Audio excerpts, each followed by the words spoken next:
Hey, this is the Nature Boy Rick Flair, and believe it or not, whether you like it or don't like it, learn to love it, because you have to listen to Wrestling is Real. It is the best thing going today. Woo!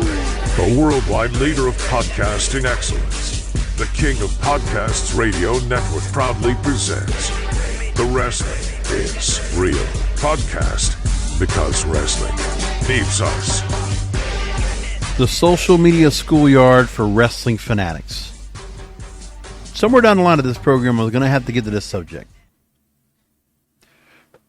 because it gets out of control. The good of social media, hey, there's a lot of things we learn about in the middle of a pay-per-view, or we watch highlights or get a commentary or whatever, visuals. There's a lot of things we get in real time. Man, there is that seedy underbelly of social media. And pick your poison, okay?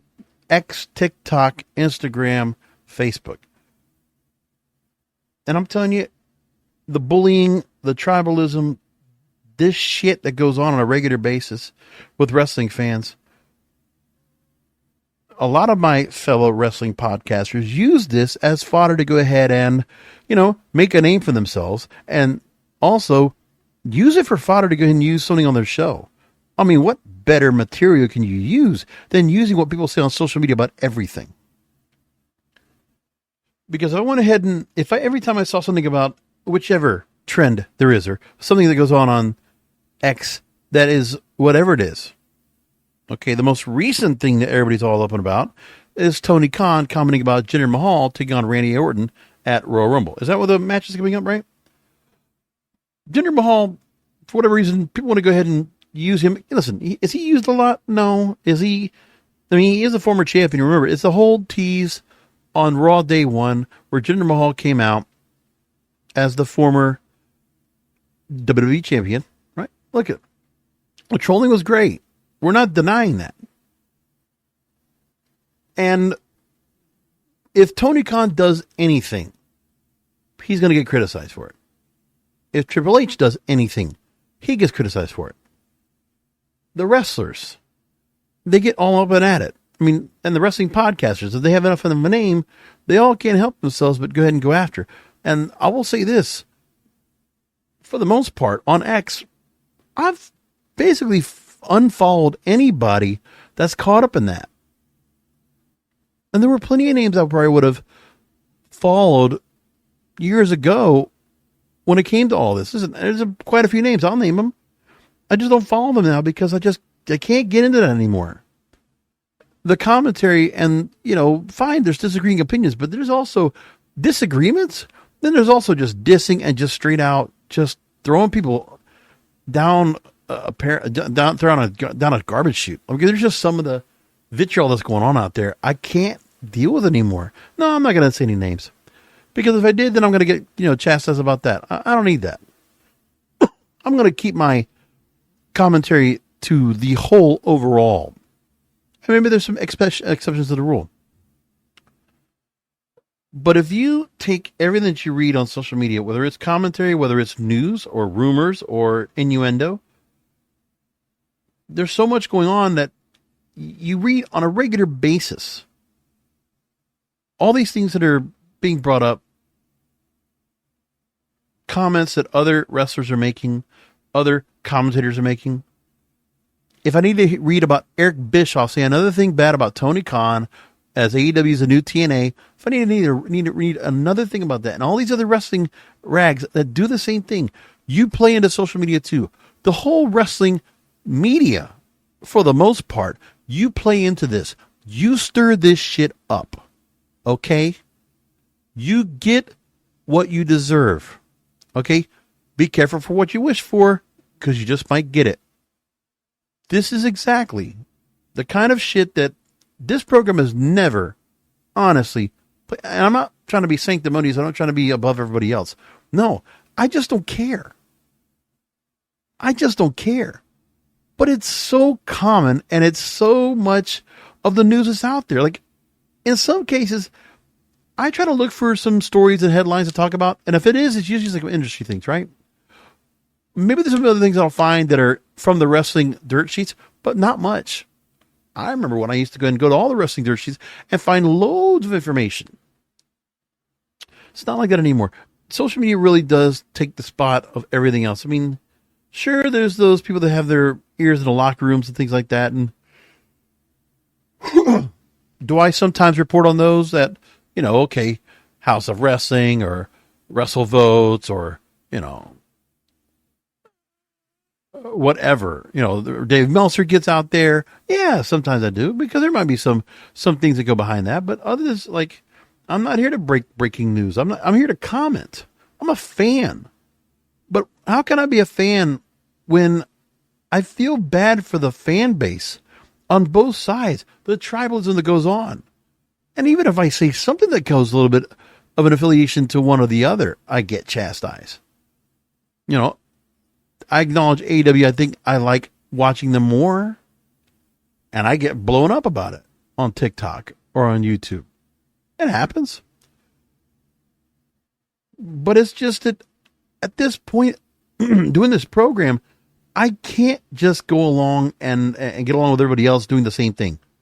Listen, does it make sense that you use social media, you act like an influencer, you might make comments or disagreements just to stir the shit up? It absolutely does, okay? Hell, I did a podcast of the Praved and the Botchers on somebody that just basically put out something to troll people like me, just to get me all worked up. And I did I did content on it. Sure, I did. But I used it for something else. But yeah, I used something that I watched on social media to stir the shit up, and I decided to go and use it for a podcast. Okay. Wrestling does the same thing. And I see a lot of people commenting, either if it's wrestling fans or podcasters on TikTok, or just wrestling commentary on TikTok. Man, there was a lot of people I used to follow on Wrestling Talk. I stopped. I got to get away from that sometimes. It's just too much. And I only have enough time to go on social media just to see certain clips and things. In the first place, not much else. And this is the kind of thing that overshadows TNA's triumphant return back to pay-per-view and back as a company. Impact Wrestling dropping the Impact Wrestling name for TNA once again. That's a big deal. We're not talking about that. Everybody else wants to talk about other things. I'm not even going to bring up Wrestle Kingdom. I was like, okay. The hype for Wrestle Kingdom hasn't been as much as it is before, And sure, can we talk about the, dirt being thrown at both companies because, oh, look, Andrade's leaving for WWE or Mercedes Moné is going to go to AEW. Like, all right, whatever. Like, everybody puts such a high emphasis on every little thing. And by the way, every former or returning WWE superstar. Like, that right there is overkill. It's a killjoy. It takes the fun out of this. And I'll admit, when I see certain stars out there and I think of like all the social media flack or praise that they're getting, which is like, and also sometimes just this fanboy praise is like just too much. I can't get anyone. Remember, my issue with WWE right now, I mean, Triple H is trying to go ahead and resuscitate. He's trying to bring back life into characters that Vince screwed up on the way out. All right. Like, how many more times do you want to give Karrion Kross a chance? Let's go ahead and get Authors of Pain out there. Let's make sure you got Scarlett. Let's get Authors of Pain now out together as a group. And let's get Paul Ellering back. All right. Let's just let's put everything together and see if it works. Let's try, Street Profits with Bobby Lashley. Let's try, whatever. Johnny Gargano and Tommaso Ciampa. Let's put DIY back together, right? You're trying everything. Change names back. Trying to put gimmicks back. Let's get LA Knight out there and see if we can get more out of him, right? I mean, and I can see the sanctimony. I can see the fans trying to get something over because they're desperate for it to get over. Do you understand? It's not an organic getting over. It's the fan base out there that comes out and they're trying to get anything and everything over. And the fans just can't help themselves. And by the way, those same WWE fanatics also bashing AEW on a regular basis. tossing it under the bus. TNA, oh, they don't care about that. They just think of the old TNA. Old TNA, old TNA. That's it. And I just can't get into that. But everybody got stirred up into a tizzy because Tony Khan made a comment. And the USA Network decided going after each other. People so much want Monday Night Wars, and this is so resembling of it. I would have hated if social media was around for the Monday Night Wars. I mean, it would have put a damper on all this. Do you think I want to go and see Hall and Nash on Twitter just kind of like bashing each other and, DX going after each other? Like the DX NWO feud going out on Twitter instead of doing the whole,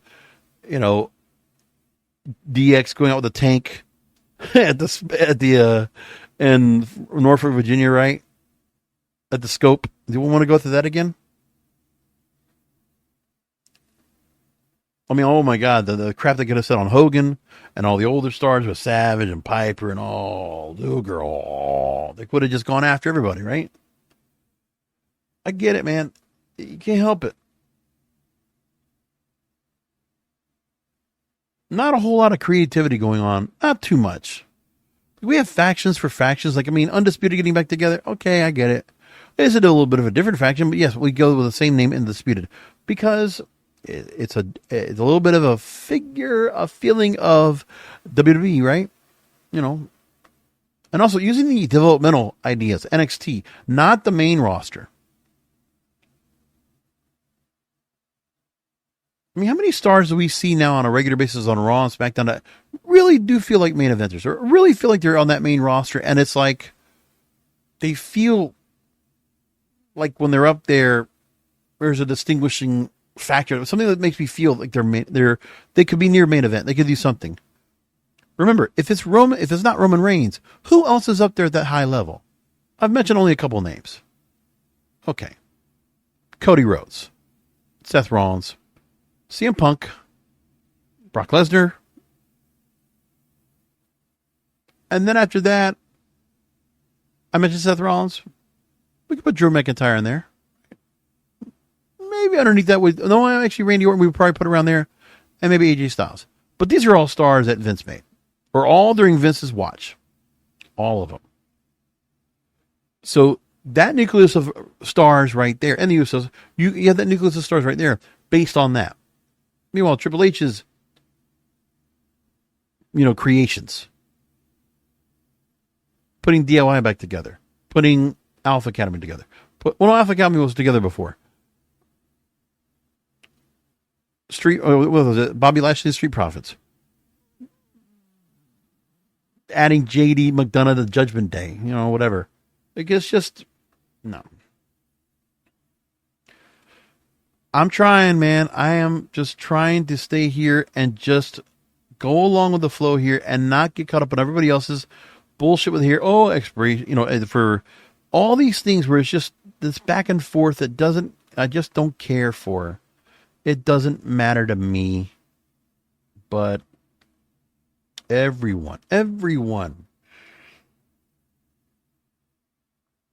from dirt sheets to podcasters have to play along.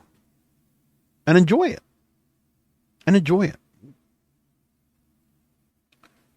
So let's just go with what we got from Raw and SmackDown. And just go through some of the shows and what they're doing right now in terms of building up for WrestleMania, right? Building up for Elimination Chamber, building up for Royal Rumble first. Again, this is that time of year where the audience is supposed to really pick up. And people really start getting caught up in the whole Royal Rumble thing and everything else. Like, okay, this is the time when fans really get excited for WrestleMania season. I don't feel it like this year. I don't feel it as much this year. It's just not. Now, Rock and Roman, yes, that does have a WrestleMania feel. What else do we have? What are they building up to get to there? Let's talk about it. So, Raw, Portland, Oregon.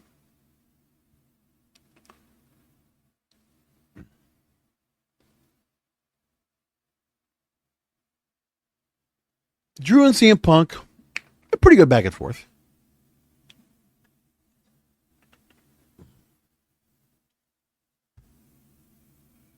And I'm not totally caught up with CM Punk right now and how he's been doing so far. But listen, what they tried to do with Drew and CM Punk was really try to go shoot for shoot. You know what? I'll even play it. I want to go and play and comment on it because there's a lot there that you could say that they did that, might have not been too bad, but I'll go and play some of it. I don't have a problem with that.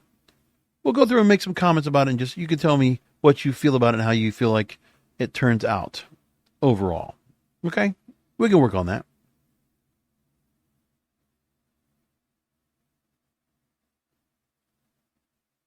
I've got home internet from T-Mobile.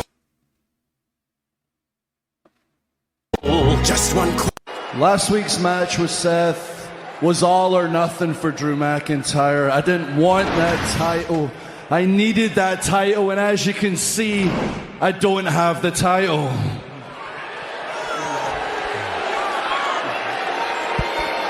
I've been replaying the match over in my head.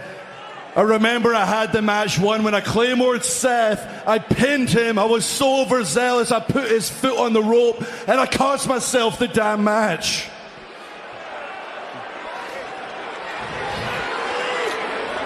I've been really thinking about this all week, and maybe Seth has been right. Maybe Sammy has been right. Maybe the one person holding Drew McIntyre back is Drew McIntyre. And he wasn't that long ago a heel. And if that's the case, I need to get myself right. I need to get my head screwed on right. I need to get my priorities right. I need to step away from WWE for a while. Does anybody think he's going to be away for a while? Does anyone go and really think that's believable? Because I don't. Now, let's move along here. What I will say is that when they were going along and CM Punk came into the ring and confronted Drew McIntyre, one thing I will give CM Punk credit for is how he was able to get Drew over as a champion.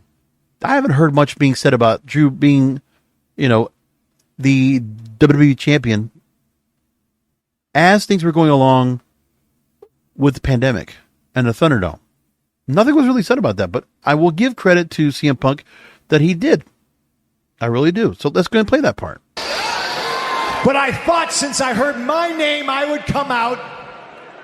And if you had anything to say, you could say it to my face. I'll just stand right over here. First of all, I want to say, congratulations. We're going on just over a month now, and you're still here. But he hasn't appeared a whole lot. See, some of the guys and I have got a bet going in the back that you're going to crash and burn, you're going to self-destruct, and you're costing a lot of people a lot of money the longer you stick around. That's good. I guess my big bad words have offended you, they've upset you. Maybe you and Seth have more in common than you actually realize. I don't care what you said outside the company. That's irrelevant. You wanted some headlines, you're bitter, you want some attention because you weren't getting enough. I get it. What I care about is what you do to me personally. And I'm one of the few people on this roster still that traveled the world with you for years. I know the real CM Punk. I've seen what you're truly like, and I've had so many things happen to me caused by you. I could go on for all night, actually. We've only got a 3-hour show, so maybe I'll go with the first thing that comes to my head. Now, Drew was good here where he did go ahead and go along and explain where his career might have been at a crossroads. And I'm glad he gets a chance to go and talk about the fact he left, came back, and restored himself. That I love. We got that part, which is good. And, he talks about how he was looking for a real leader, and he tried to say that CM Punk was supposed to be the leader, but, it wasn't. So there was that part, too. And then he goes along and calls CM Punk a demon, but it's like, I don't know if it really did too much for me, but let's go ahead and go along with what CM Punk did to retort. Example. Called myself a savior. And kid, if you want your hand held, you can pledge allegiance to the straight edge society right now. We can shave your head. And you can live this clean life. Talk about demons? Listen, man. If I'm not a leader, who did you watch walk out of this company? It was me. And who did I watch walk back in and become bigger, faster, stronger? You went on, you won the Royal Rumble, and you main evented WrestleMania. You followed my lead on the way out. I got no problem saying that I'm following your way on the way back in. And just because I want to do what you did, I'm back bigger, faster, stronger, and I'm going to win the Royal Rumble and main event WrestleMania, and you're upset about it just like Seth? Yeah. And as far as being a demon, I'm not a demon. When pushed, I'm Satan himself. And if you were one of the people that saw that side of CM Punk, that says way more about you and where you are in your little dark places than it does about me, because I'm a real nice guy until it's time not to be. And it looks like it's getting to be that time. I am not here to be a nice guy. I am not here to make friends. I'm here to win the Royal Rumble and main event WrestleMania. Objective is clear. That's good. So we got ourselves a little problem there. As you said, I've won the Royal Rumble. I've main evented WrestleMania. So they go along and they say they're going to push each other out, which is fine. And then we go along to Jinder Mahal and Seth Rollins. But look, again, we're just going along and just playing along with the part of, we have everyone getting worked up about Jinder Mahal and his whole deal. I know everybody has to go ahead and shit on Jinder Mahal. I didn't think his run as the WWE champion was great. Okay, but I didn't mind it much either. Him and the Bollywood Boys, I didn't mind it much. I thought his run was pretty good. I thought the music he came out to, I thought his presentation, I thought he got better as a wrestler. Why not put him out there and see what will happen? But people want to just go ahead and go along and, this is one of those people that got shoved down our throats. They didn't like him. And it's kind of like where they're just using the fact that Jinder Mahal's here. Let's just reheat him back up for a minute and see what happens. But there's again, social media did not do any favors for Jinder Mahal. Did not do any favors for him. So now Seth Rollins has, who else does he have to go and take on? You blew a Drew McIntyre match with Seth Rollins on television. So for the pay-per-view, we're going to go with Jinder. And what could very well happen is Seth could finish the match early and go into the Rumble match as an entrant. Just saying, they could do that. I wouldn't be surprised. Because what it comes down to is, Seth and this World Heavyweight title, I don't feel much from here. Because as long as Seth holds that World Heavyweight title, yeah, that's a great thing to have. But it's a consolation prize. It is not Roman's belt. It's not the overall champion. And that's the part I want. And they're not going to give us that. They choose not to. So anyway, let's go and just go back to what Jinder did. Listen, I don't think Jinder, you tell me what you thought about when it comes to Seth and Jinder getting a chance to finally go ahead and confront each other leading up to a match, right? This is the part where the company fails their stars by making sure either you're going to get buried and there's only going to be a couple of people that are going to be looked at all. And that's all they care about. Do you understand? That's all they're going to care about. So, yeah, that's what I meant to say. So, Seth Rollins, Jinder Mahal will face each other for the World Heavyweight title on Raw. Another TV match. We're just going to give that out to try to get people to watch. And yes, the Gold Rush Championship Tournament. Seth Rollins took on Jinder Mahal and to become the first ever NXT champion. Seth Rollins beat Jinder Mahal to win that belt. But they haven't told any story about that. Or maybe they did here. I will admit, I am just listening to this for the first time because I missed this part. But we'll go ahead and play it right now. I've known you for a long time. I see through this facade, this charade. I see through it all. But for the first time, Seth, look me in my eyes. For the first time in a long time, I have your attention.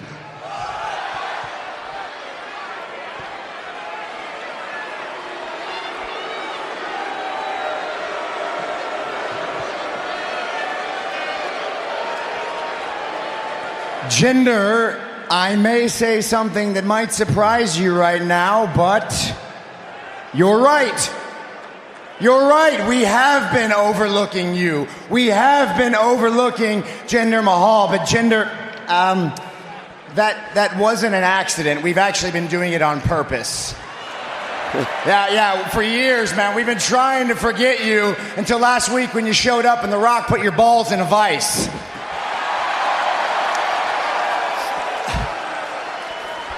But here's the thing, Jinder. I got to admit, guys, I admire the fact that after The Rock fried him last week, he showed back up. He stood back up. He got back up. I appreciate that. I respect that. What I don't respect is you coming out here and ruining our party and getting in my face.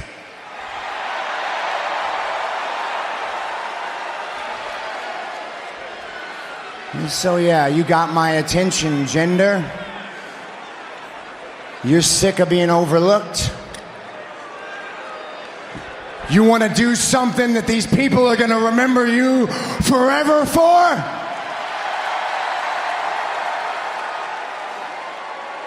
Take a swing, Jinder. Take a swing, Jinder. Come on, Jinder. Take a swing. Come on, I'm right here. Do it. Swing on me, Jinder. Swing.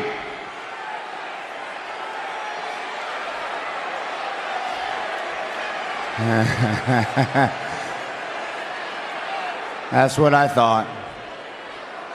Same old Jinder. A cheap shot from behind. And Jinder Mahal incensed now, beating the hell out of the world champion. Well, Jinder Mahal. Listen, I'm just saying, you actually have a pretty good story here where, you know, if you could have put Jinder Mahal through some kind of redemption, bring him back. Like, why didn't you have him wrestling during November, December and bring him back in? Why don't we just bring him back in now? And he's being treated like a joke. Like he's a one-off. So he was overshadowed, looked over. And this is what we're going to talk about? You know, he almost gets the curb stomp. But my point is that you want to go ahead and put Jinder out there for a TV match when actually you can do much more with him. This company only wants to go ahead and do certain things with certain stars, and they don't really necessarily care about doing anything to really go ahead and build up stars in a way that, you know, you are the slow build they can't do. Everything has to be done pretty quick. And there are certain stars that are going to stay in their spot. So Jinder Mahal, listen, you know, the booking you could anywhere else. You could bring up the fact that they faced each other back in the very early NXT days. And Seth was the first one to win the NXT title. And Seth was the first to win the newly crowned World Heavyweight title. And Jinder could say, hey, you might have beat me the first time in that tournament. You might have gotten that first title. I'm going to be one that takes it from you this time. You know, you might have gotten it again, but I'm going to take it from you this time. I'm going to do it. But we're not going to get any of that. And by the way, why put Jinder in this spot? Like, I mean, listen, he's in good shape. He can go out there and still work. There's probably a little bit of favoritism going on in the back about how to use him. But he's been around. He gets to work. He was doing the stuff with, you know, the two big Indian guys he had out there, right? In this year, whatever. And by the way, they never worked. Jinder Mahal, they didn't want to look at it for wrestling. They wanted to look at him as a manager. If Jinder Mahal was anywhere else,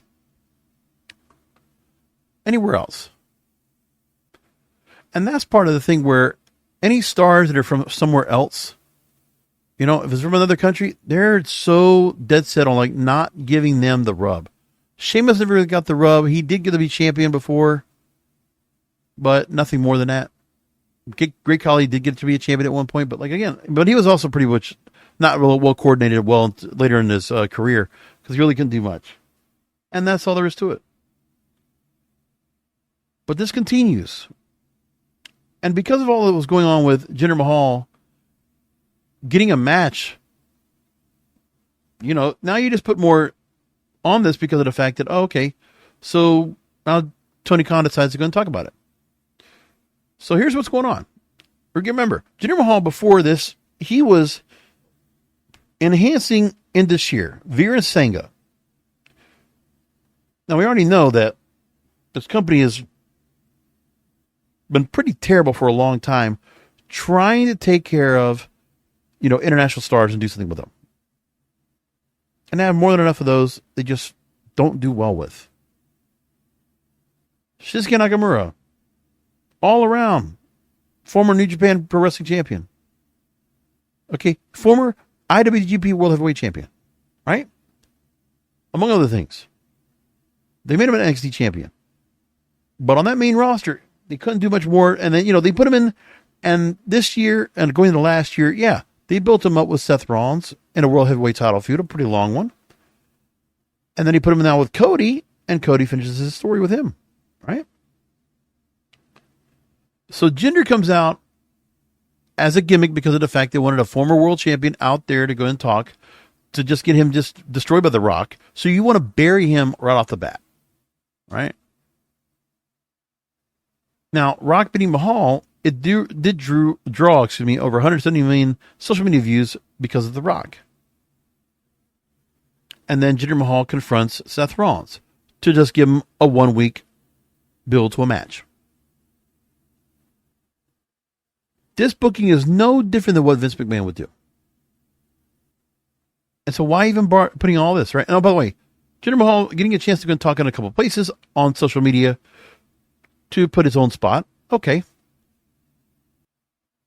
And I will say that Jinder Mahal, he plays along he toes that company line, man. He does everything so right. I must admit, he is good about, doing his job. And then Mahal was trending on X because Tony Khan felt the need to attack Jinder's win-loss record. Because what happened was that Hook decided to go in option C because he is going to go after AEW World Champion Samoa Joe. Right? And then Jinder Mahal tweeted and deleted while asking the question, who the fuck is Hook? And Mahal went on to plug Monday Night Raw as well while doing that. So that was the part. So Jinder Mahal made a comment about Hook. And this is a hat tip from Fightful, by the way. So remember this part. That's the part everybody's forgetting. Because I actually had to go dig around looking for that. So Jinder Mahal tweeted and deleted the question, who the F is Hook? Right? And for those that are not familiar with what's going on right now, Hook and Samoa Joe are confronting each other because now we have a setup for those two guys to face each other. Also, in a match that's going to be all of a sudden brought into the mix. And so we had that going on tonight. Let's go and play that clip real quick. Hey guys, how's it going? So I'm going to play from Dynamite tonight, where Joe confronts Swerve Strickland and Adam Page, Hangman Adam Page, and then Hook comes out as a potential opponent. So now that MJF is not in the picture, no match, no looking at a rematch in sight, MJF is not being considered at all, then here's Joe talking to what might be his one of his two opponents coming up.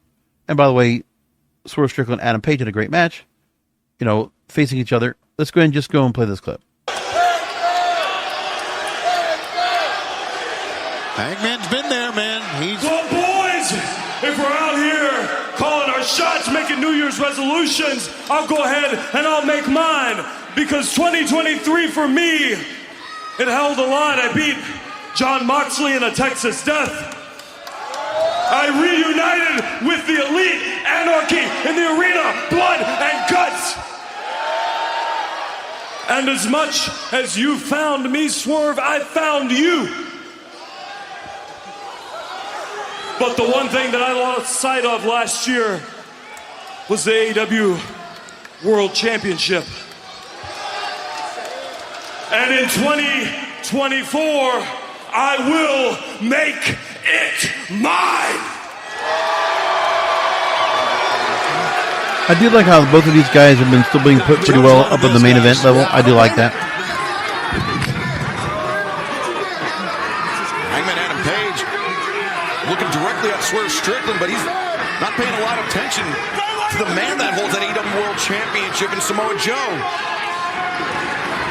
And Hangman and Swerve both making compelling cases here, Tony. And I see you smirking over here, huh? Man. What the hell are you smirking at, huh? I ain't forgot what you had done to me. and I'm going to take this from you for it. Let's move forward. Paige leaving the area, and then Joe goes on. And here's the conversation with Hook.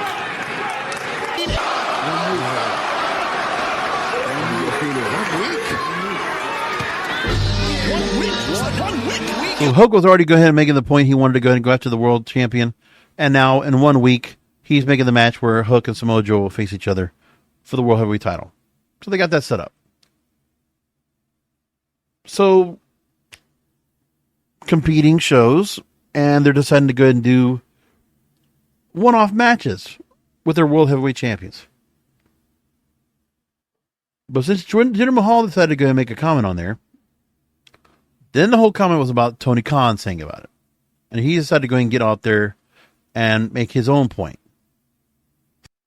So there's a part where Tony Khan took issue with USA Network's Twitter account, or the X account, taking a shot at Tony Khan, previously citing the website CageMatch.net as a great resource in terms of gauging fan interest in AEW. And many people mocking Tony Khan, saying the website as a great resource, and that people made jokes on social media about it. Okay, so Tony Khan made that point, and everybody decided to go after him. Pile on. And then we get the whole story with Jinder Mahal and Seth Rollins getting up and then getting a match announced. By the way, Tony Khan got drawn into the trap because a sarcastic question was asked by USA's X account about the cage match rating of Seth Rollins and Jinder Mahal wrestling at NXT over a decade ago.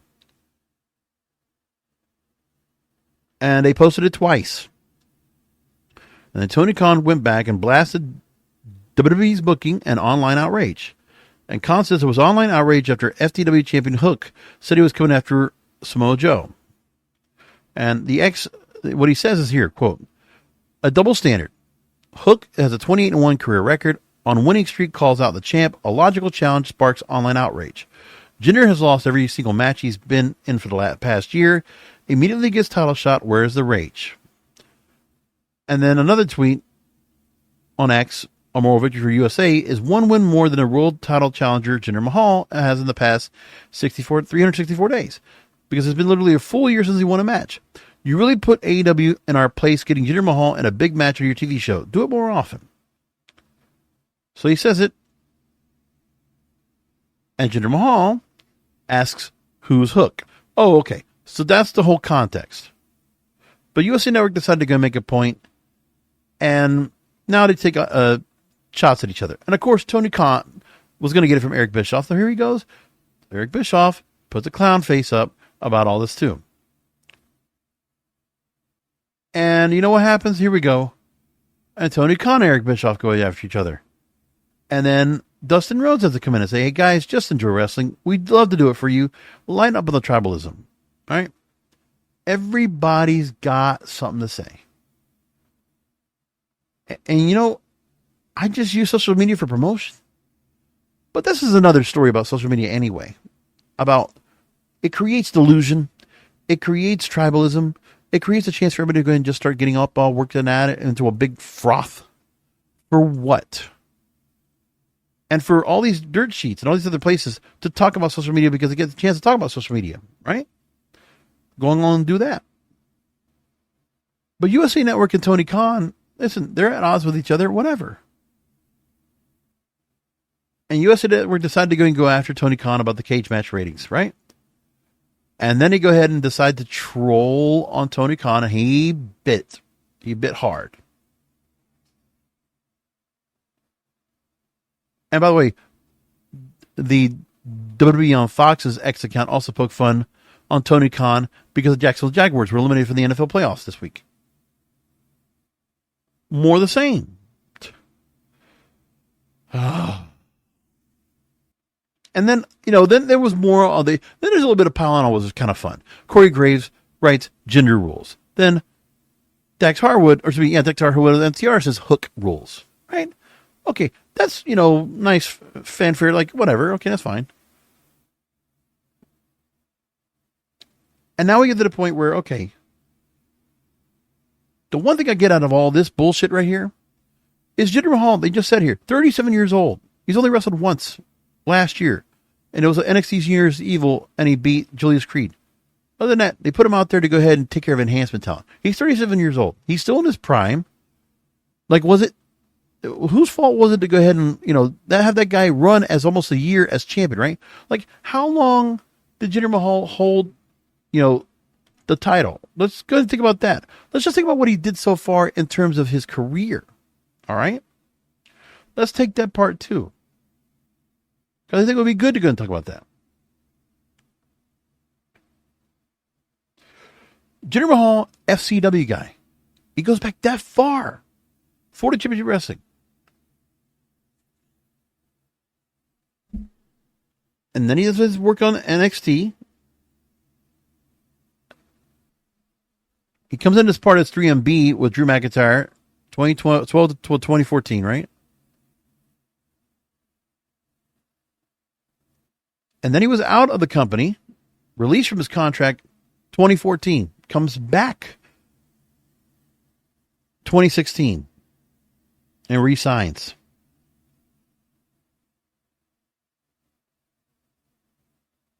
And he worked his way back up. But he was getting himself in better shape. He was getting himself all worked up. He was really working on himself. 2017, he wins a six-pack challenge to earn a title match for the WWE Championship. Then he went after Randy Orton, stole the championship belt. And then at Backlash 2017, Jinder Mahal beats Randy Orton to become WWE Champion. His first title in the company, period. The first time. 170 days as champion. Loses the belt to AJ Styles on a SmackDown. Got his rematch, but lost by submission. And then he goes into the U.S. title picture. And then by 2017, he loses the U.S. title to Jeff Hardy at the Greatest Royal Rumble.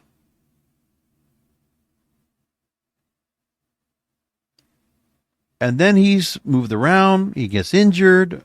Nothing much more. And that's it. He's just been kind of out. But when you get this guy back in, there is so much has been put in him. And there's been chances where he's been something more. He gets a good response as a heel. Why not do something more with him? I'll never get the flack that guy got in the first place. I don't know. I won't get it.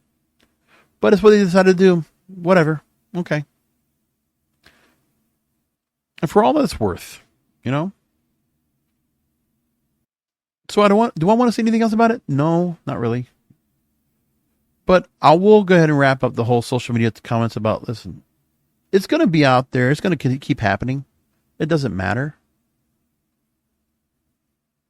But as long as I'm doing this show, I don't want to get caught up in that. I might bring up stories like this because it is something to be said about the audience out there. That wrestling fans do take this a little too much real. And they also, sometimes they're not grounded in reality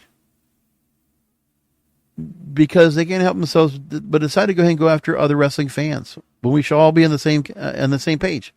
Okay, because really, why does it have to be the AEW and WWE have to be opponents? Who cares? This little thing right here, remember, it was UFC Network that started it. They were the ones that started it. Just because Tony Khan made a comment that was, might have been, people are going to go and shit on it. Okay, fine. But, then they decided to go after him again. Just because. So TNA is going to go ahead and now get ready to go with 2 nights at the Palms Casino Resort, Las Vegas. Hard to Kill, the premium live event they call them now. And Snake's Eyes. There we go. Awesome. So now we're going to see TNA get back to this normal thing. I want to see what they're going to look like, what the new look is going to be, and what they're going to be planning to do. They'll do a 1-hour Countdown to Hard to Kill show. And so far we already know that the Countdown show will have Rich Swann versus Steve Macklin. Eric Young and Kazarian will team up against Brian Myers and Eddie Edwards. Tommy Dreamer will defend the Digital Media Championship against Crazy Steve.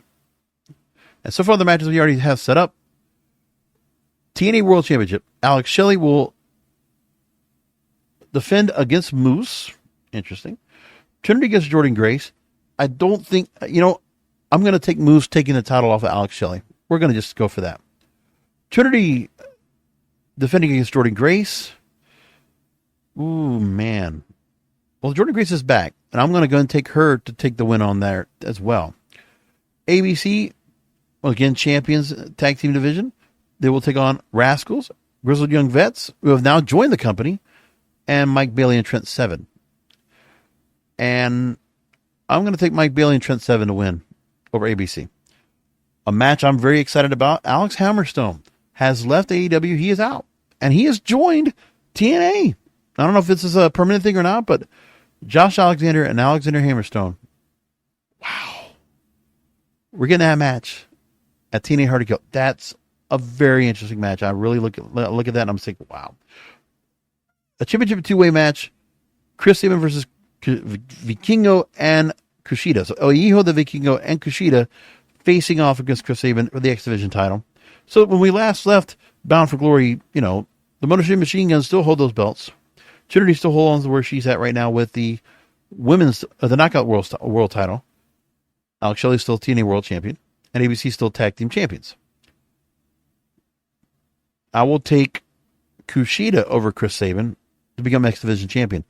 PCO versus Dirty Dango with Oleg Prudius and Alpha Bravo, and I will take PCO on the win.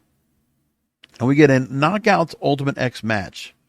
Danny Luna, Zia Brookside, Tasha Steeles, Alicia Edwards, Giselle Shaw, and Jody Threat. I'll take Zia Brookside for the win.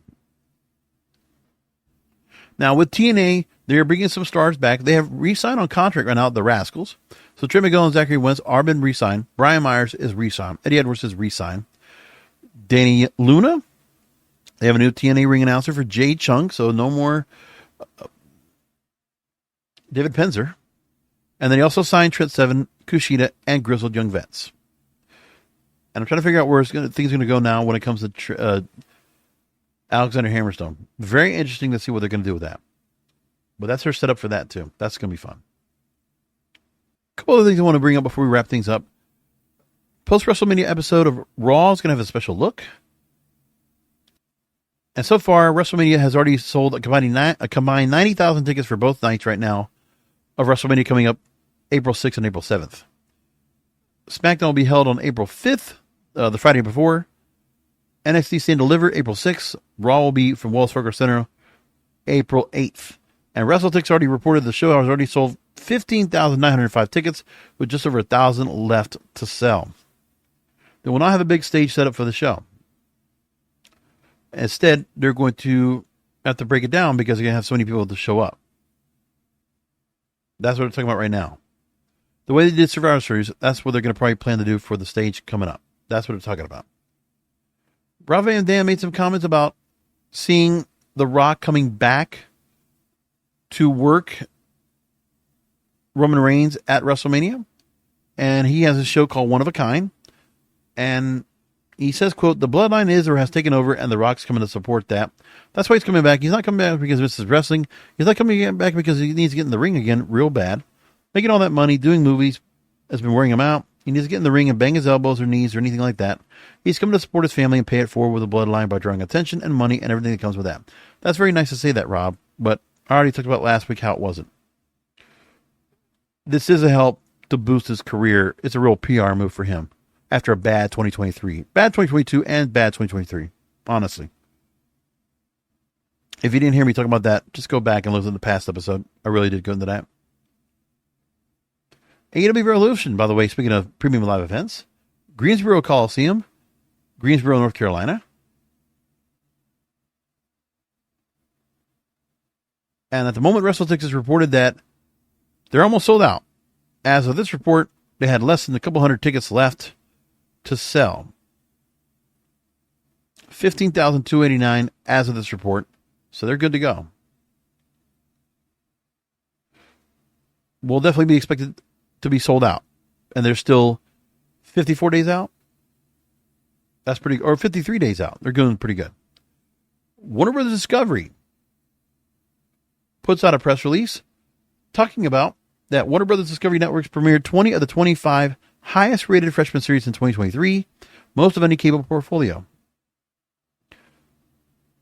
So for any thoughts that Warner Brothers Discovery is looking to put Dynamite and Collision and AEW under the bus, well, they're not. They mentioned that live telecasts of NBA, NHL, and All Elite Wrestling sporting events helped TNT grow prime ratings by 14% among 25 to 54-year-olds.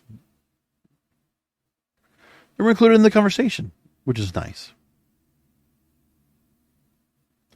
And TNT's ratings among 25 to 54 adults grew 14% year over year. And TNT is the number one cable entertainment network in prime among adults 25 to 54, 18 to 49, 18 to 34. Popular AEW Dynamite, AEW Collision, and AEW Rampage reached nearly 4 million viewers each week across TNT and TBS. And NBA regular season for TNT up 13% among adults 25 to 54. NHL regular season up 53% among adults 25 to 54. So Warner Bros. Discovery is still doing things to put AEW in a positive light, which is nice. See, good news across the board. So we talk all about that, right? And so things are still being, built up for WWE. Besides the fact we had a street fight with Cody and Shinsuke, Nia Jax now confronting Rhea Ripley, so we're going to see her up there. Like, by the way, nobody's talking about Nia Jax being kind of like a washed-up has-been. Hasn't really done much as she's returned. And now she's going to face Rhea Ripley for the, women's world title. Nobody's talking about that. Right? Well, Jinder Mahal. Let's go to Jinder. All right, anyway, that's the show. That is all for tonight. Thank you for listening in. Finding this program, kingofpodcasts.com is where you find everything on this program and so much more. And I will be doing a post show Saturday night for TNA's Hard to Kill. We will talk about that coming up on the program. I know we didn't talk much about it, but like I said, I haven't really paid much attention to TNA until we get the change to TNA itself. And then we'll definitely put some more focus on it because, they brought in some new acquisitions. They're building up that roster. Let's just see what it looks like when they show us the show at the Palms Casino. Because I guess it's not Sam's Town. They're going a little bit higher up on this. TNA, the Impact Zone. Let's see what the new Impact Zone looks like. I'm really curious. I can't wait to see what it's going to look like. It's going to be fun. So we're going to leave it there. So thanks for listening in. Fun of the show. kingofpodcasts.com. Remember that all my social media is all at King of Podcasts. X, Facebook, Instagram, TikTok. And by the way, find me on YouTube. Watch the show there. Please subscribe at King of Podcasts. And until we talk to you at the post show of TNA Hard to Kill, come back for another Wrestling Gets Real podcast because wrestling needs us.